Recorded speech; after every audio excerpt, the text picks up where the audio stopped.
बिस्मिल्लाहिर्रहमानिर्रहीम।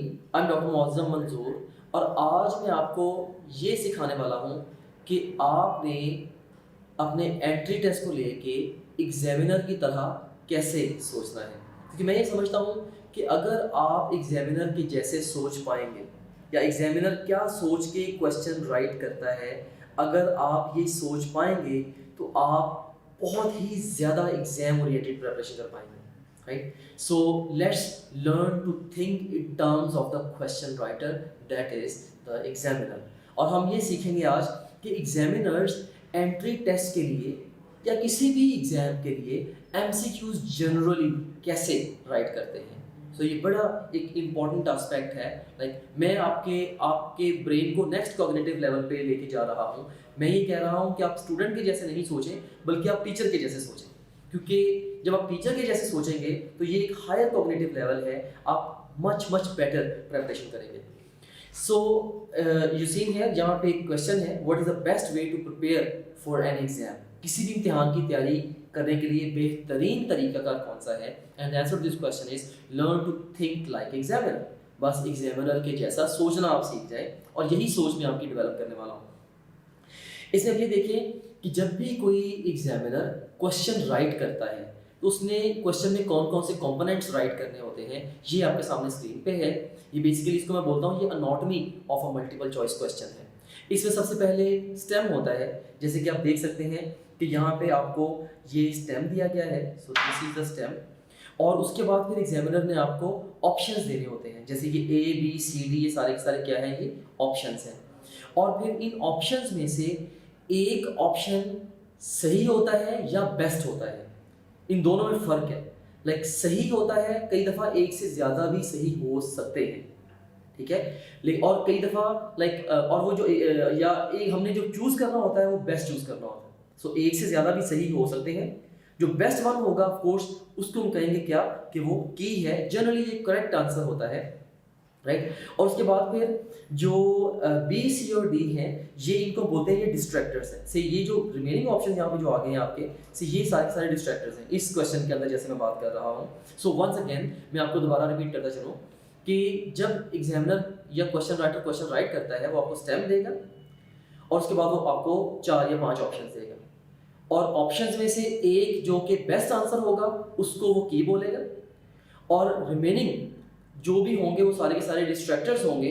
और जो डिस्ट्रैक्टर्स हैं, ये भी हो सकता है कि वो bad answers to the question हो, ये भी हो सकता है कि वो गुड या right answers to the questions हो। लेकिन आपने जो पिक करना होगा एग्जाम में, आपने बेस्ट आंसर को पिक करना होगा। और बेस्ट आंसर के लिए याद रखिएगा, जो पैरामीटर है, that is best answer, it has to be conceptually right. अब जैसे मैं एक एग्जांपल देता हूँ, just for sake of understanding. मैं ये नहीं कह रहा कि ऐसा क्वेश्चन एंट्री टेस्ट में आने वाला है, लेकिन जस्ट आपकी अंडरस्टैंडिंग डेवलप करने के पॉइंट ऑफ व्यू से, कि फर्ज करें कि मैं कहता हूँ कि protons are present in, A option is matter, B option is element, C option is atom, D option is nucleus. तो क्या इसमें ए बी सी ये तीनों ऑप्शंस गलत हैं? तो ये तीनों ऑप्शंस ठीक हैं, लेकिन हमारा कॉन्सेप्ट हमें बताता है कि अल्टीमेटली न्यूक्लियस के अंदर प्रोटॉन्स प्रेजेंट हैं, सो nucleus is the best answer. So on the exam आपने वो ऑप्शन पिक करना है एज अ की, समझना है कि जो कि कॉन्सेप्चुअली बेस्ट है, जो कि कॉन्सेप्चुअली प्रिसाइज है, वही आपका बेस्ट आंसर होगा, राइट। ओके, सो यहाँ से हमने anatomy of the multiple choice question understand कर ली है। और यहाँ पे एक और अहम बात मैं आपको बताता चलूँ कि हर डिस्ट्रैक्टर जो कि एग्जामिनर देता है ना, वो किसी ना किसी को बेवकूफ़ बनाता है, right. It tries to be fool somebody, right. और आपने बस, या आप ये कह लें, मैं बच्चों को बड़े सिंपल तरीके से एक बात समझाया करता हूँ कि एग्जामिनर की ना एक मजबूरी है, एक मजबूरी होती है क्वेश्चन राइट करते हुए, और आपने उस मजबूरी का फ़ायदा उठाना होता है। वो मजबूरी क्या है? मजबूरी एग्जामिनर की ये है कि उसने आपको एग्जाम में TIP टिप देनी होती है। TIP टिप देनी होती है कि जो कि सीधा आपको राइट आंसर तक या बेस्ट आंसर तक लेके जाएगा। और जो क्लेवर एग्जामिनर्स होते हैं वो क्या करते हैं, वो स्टेटमेंट में कोई वर्डिंग ऐसी यूज़ करेंगे या डिस्ट्रैक्टर्स में कोई वर्डिंग ऐसी यूज़ करेंगे कि वो TIP टिप को PIT पिट में कन्वर्ट कर देते हैं, गड़ा खोद देते हैं आपके लिए, और आप जाके उसके अंदर लेट जाते हैं। Your job is to not fall in that pit. और ये कब होता है? ये तब होता है जब आपने बेतहाशा प्रैक्टिस की होती है, क्योंकि डिफरेंट प्रैक्टिस के दौरान आप बहुत सारे गड़ों में गिरते हैं, आप अपनी गलतियों से सीखते हैं, फिर ही आप सही आंसर्स पिक कर सकते हैं, कर पाते हैं और अच्छे मार्क्स ले पाते हैं on the entrance exam, right. So बहरहाल ये एक बहुत मैंने आपको की बात बताई है कि एग्जामिनर ने आपको टिप देनी है। बड़ी दफ़ा बच्चे पूछते हैं सर एग्जामिनर अगर ये भी बता दे तो ये भी बता दे तो फिर हम क्या करेंगे? भाई एग्जामिनर ने आपसे कोई पहेली नहीं बुझवानी। He has to give you something in the question so as to enable you to answer the question. Have this confidence. ठीक है? वो लाजमी तौर पे कुछ ना कुछ देगा जो कि आपको आंसर तक लेके जाएगा, पहेली नहीं होगी। So keep this in mind.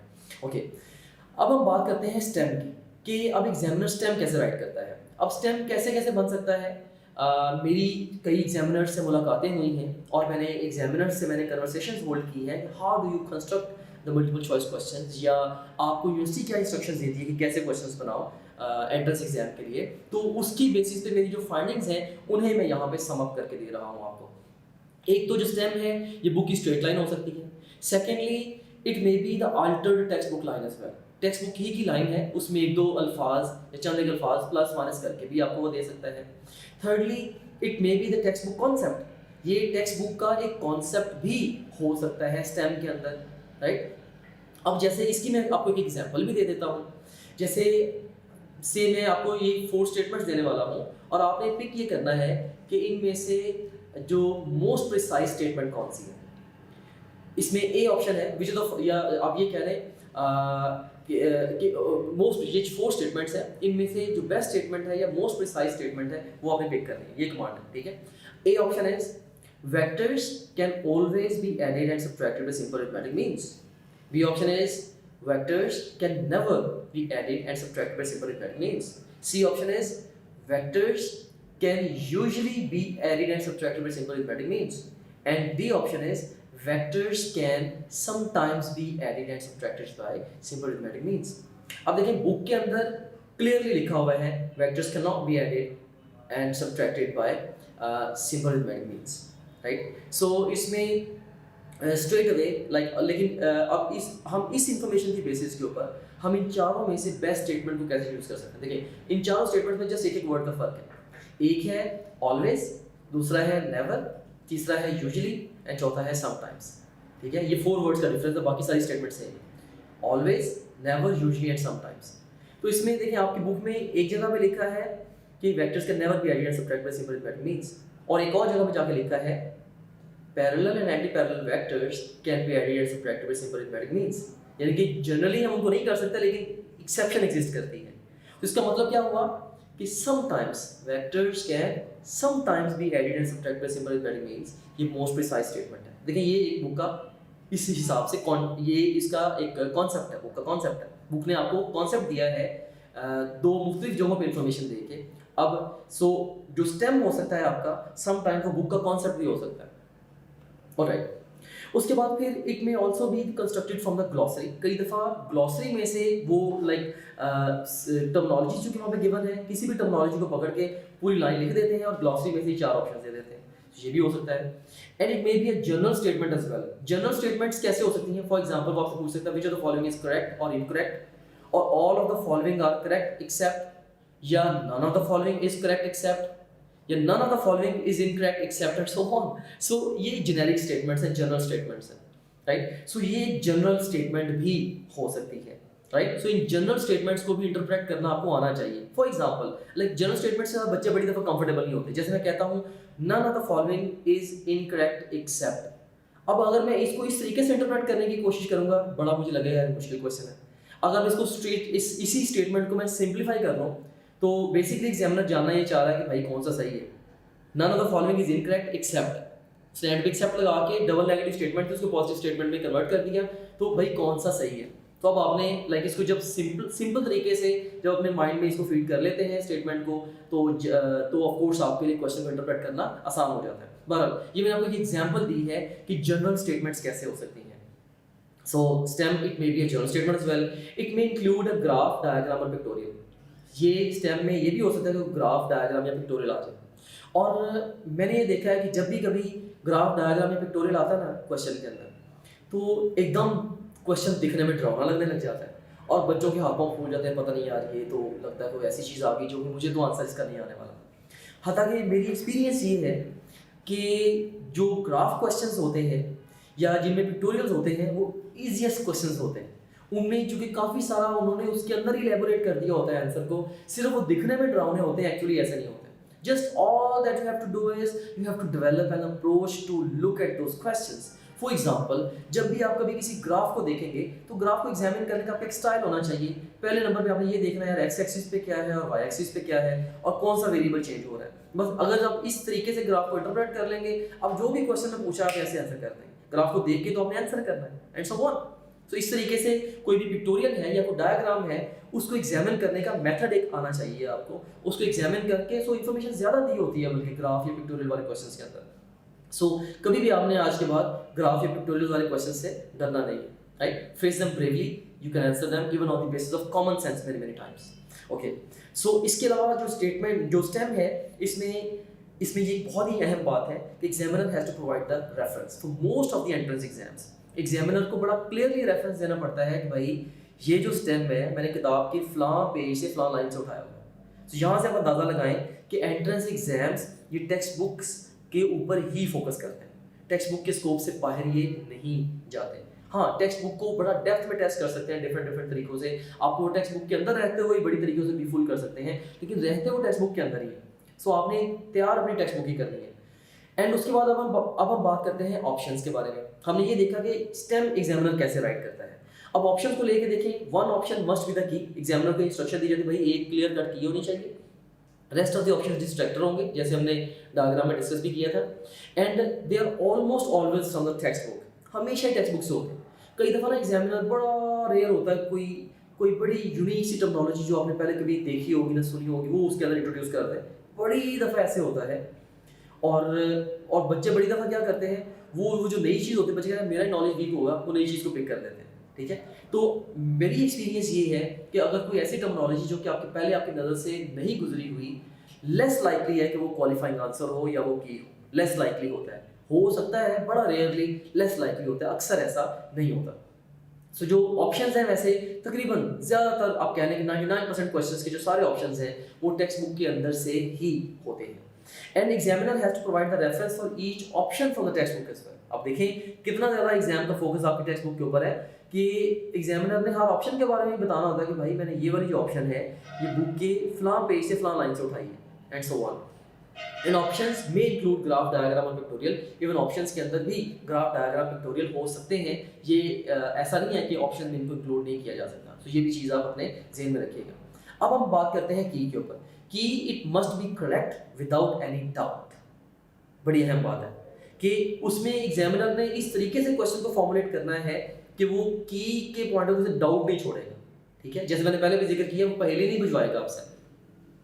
And it must outweigh other options. वो क्लियरली, यानी कि ऐसा भी नहीं होगा कि वो दो ऑप्शंस दे दे और दोनों सही हो और दोनों का वेट इक्वल हो।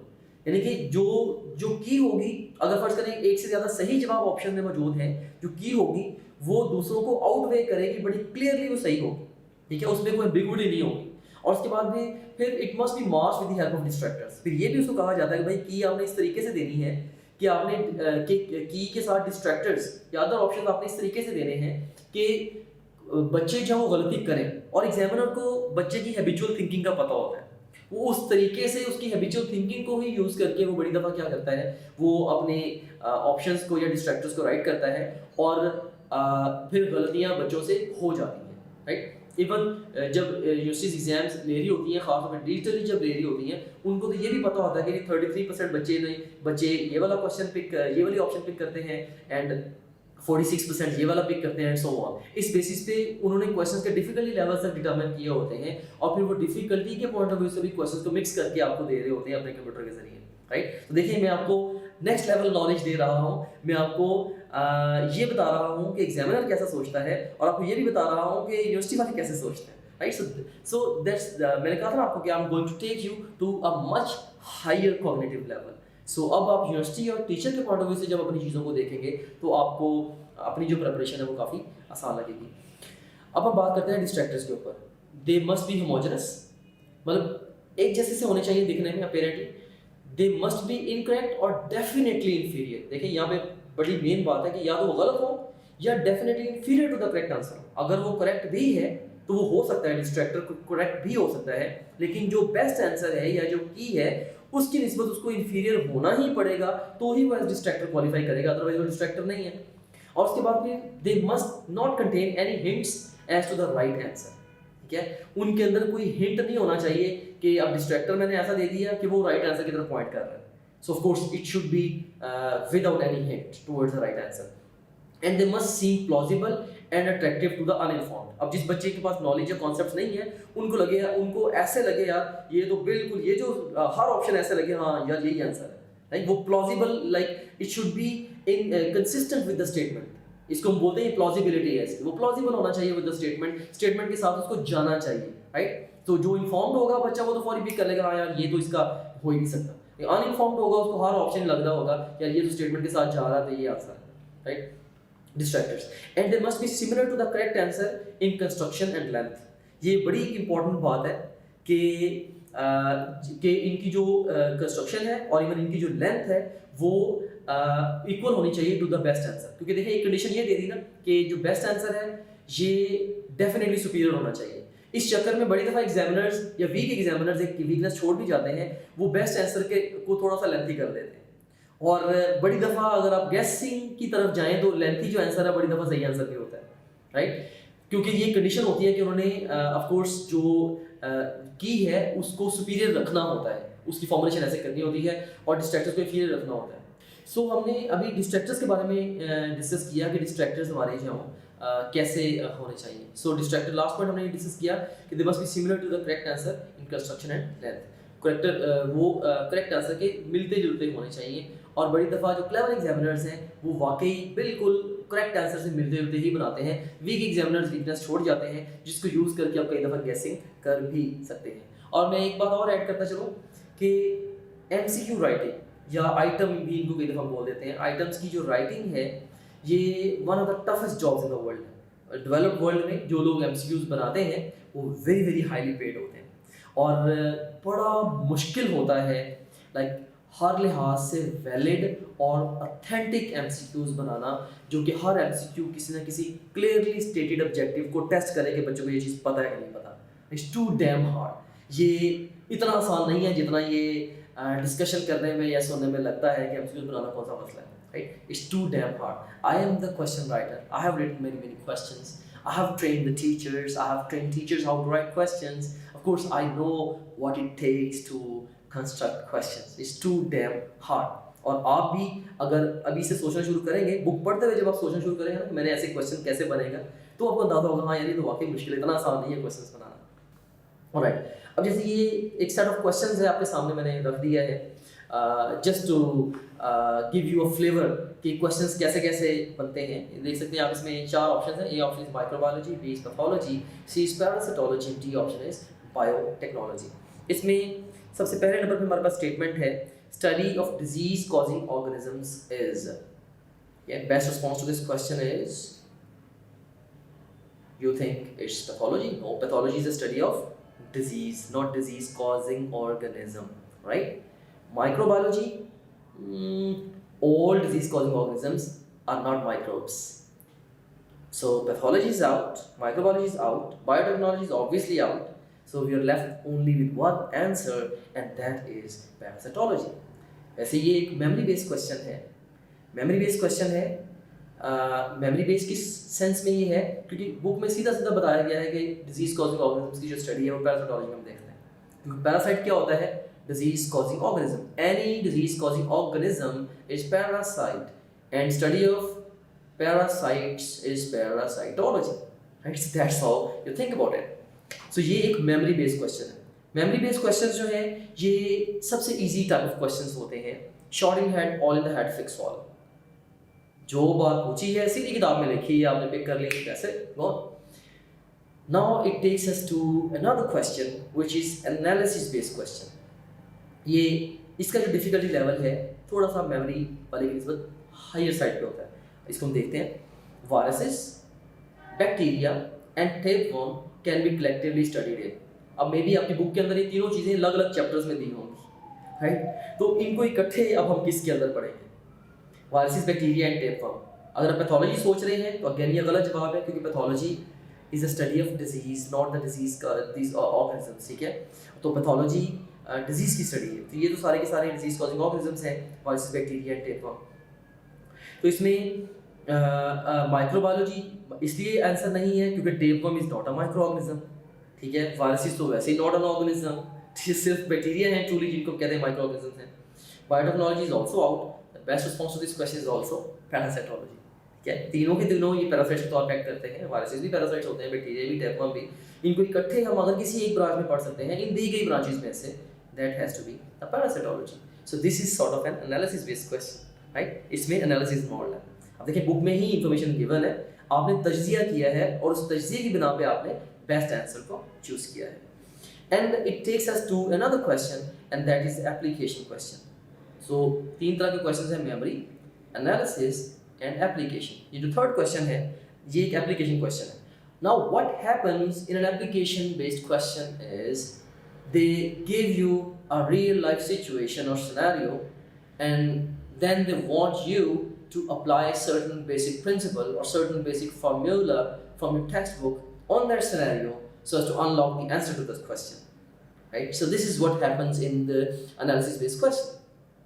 Analysis based questions are generally the hardest type of questions. So memory based easier, उससे harder analysis वाले, उससे जो harder होते हैं वो application questions होते हैं, जैसे कि ये real time एक application question आपके सामने मैं रखने लगा हूँ, real time scenario है। फिजिक्स के जैसे जितने भी न्यूमेरिकल्स होते हैं, at least most of them they are application questions, तभी आपकी उनसे जान जाती है, right. They are application questions. A scientist tells you that the man is definite host of Plasmodium falciparum, he is working on which branch of biology. अब of course वो अब Plasmodium falciparum को डिस्कस कर रहा है कि वो human के अंदर वो डेफिनेट होस्ट है, ठीक है। तो लाइक होस्ट पैरासाइट रिलेशनशिप भी आपने पढ़ा होगा, of course it brings our mind to parasitology. So again इसका आंसर भी पैरासाइटोलॉजी ही है। सो तीनों क्वेश्चंस का आंसर जो है दैट इज पैरासाइटोलॉजी। जस्ट मैंने आपको एक फ्लेवर देने के लिए क्वेश्चन के डिफिकल्टी लेवल्स को मैंने जानबूझ के इस स्लाइड को अंदर इंक्लूड किया था। चलिए कुछ क्वेश्चंस को मैं आपके साथ डिस्कस भी आई थॉट के कर लेता हूँ इस बहाने से। Alright, so remember one thing, you have to choose the single best answer for each question. The job which you're trying to get done on the final exam is बस आपने single best answer choose करना है। अब अगर आपके पास background knowledge भी आ गया है कि क्वेश्चन कैसे राइट किया जाता है, क्वेश्चन की एनाटॉमी क्या है, स्टेम कैसे बनता है, ऑप्शंस कैसे बनते हैं, की क्या खूबियाँ होनी चाहिए और डिस्ट्रैक्टर्स की क्या क्वालिटीज़ होनी चाहिए, और इस सारी नॉलेज के साथ अब अगर आप अपनी बुक्स को पढ़ेंगे for the preparation of entrance exam, मैं ये समझता हूँ कि आप much better and higher level पे जाके बुक्स को आप स्टडी करेंगे। So that's all from my side. Thank you very much. I hope that you have enjoyed the process of learning about constructing MCQs with me. इसको apply करें। आपने अब आज के बाद अपनी टेक्स्ट बुक को जो पढ़ना है, हमेशा आपने माइंड में ये सोच के पढ़ना है कि क्वेश्चन राइटर या एग्जामिनर क्वेश्चन कैसे बनाएगा, राइट। ये आपने लाजमी तौर पे ऑल द टाइम पैरेलल सोचना है, और साथ आपने हमेशा तीनों लेवल पे सोचना है कि यार यहाँ से एग्जामिनर मेमोरी वाला क्वेश्चन कैसे बना सकता है, और एनालिसिस वाला कैसे क्वेश्चन बन सकता है इस चैप्टर में से, और एप्लीकेशन वाला क्वेश्चन कैसे बन सकता है। So keep all these 3 question levels in your mind when you are reading your textbook for the sake of preparation of your entrance exam. Thank you very much for the patient listening. See you soon in another